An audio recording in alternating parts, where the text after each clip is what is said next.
Now, Tomas is just south of the Tri-Cities, meeting up with hay farmer Drex Gant at Gant Farms.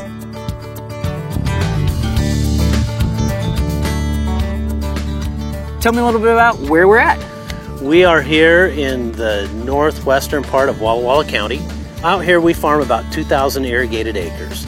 On those acres we farm alfalfa and timothy. Both of them get harvested and put in bales for hay. This looks great. Thank you. Out here, what is this that we're standing in? This is alfalfa. Okay. We cut this alfalfa 4 to 5 times a year. We cut it, we leave it lay for several days and let it dry, then we bale it.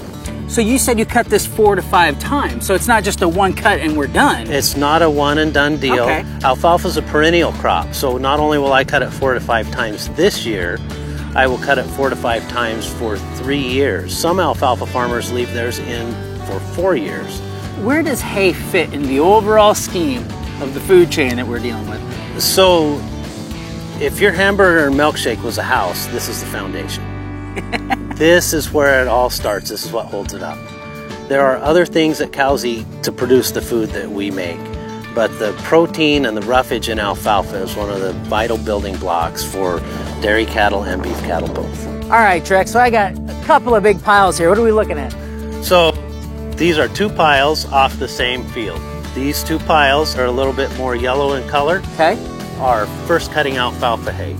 The other pile to our left here is also alfalfa hay. It's second cutting alfalfa hay. We cover the tops of it so that it can sit here and be protected from weather. If we get a little rain shower, it keeps the hay dry, because once you get this hay dry, one of our enemies is moisture. Okay, mold and if it gets like that, it gets wet from the rain, we can have some mold. Absolutely.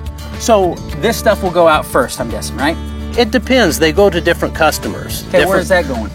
This stuff will probably go to a dairy. Okay. First cutting alfalfa makes very good milk. Why is that? Has a lot of protein in it. Protein equals milk. This second and third cutting is really good hay for the beef guys and for the guys that don't need as much protein in their hay.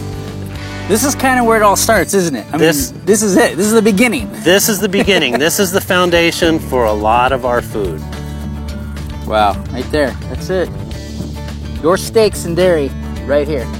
We're fortunate. We have the Columbia River close by. Tell me a little bit about how you're watering your crops here. When you see drought in the headlines like it is this year, we want everybody to know that we are efficient with every drop of water that we put on this farm. We're able to measure how much we put on the fields and keep a running total through monitoring at the center of the field when the water goes through the pipes, but also monitoring in the ground. We don't take out the amount that we're allotted by the state. We take out the amount that we need to grow these crops. And it may not be that allotted amount. It often is less. We use a lot of things. I can control the irrigation from my phone or my iPad as well. And if there's a problem with the irrigation, it will send me a text message and an email, so then I can go check and see what happens to be the problem with that circle. There really is an app for everything. There is an app for that. Well, Drex, thank you so much for showing me around. You're welcome. I appreciate it. You're doing great work out here, and the next time I take a bite of a burger or drink a milkshake, I'm going to thank you first. Thank you.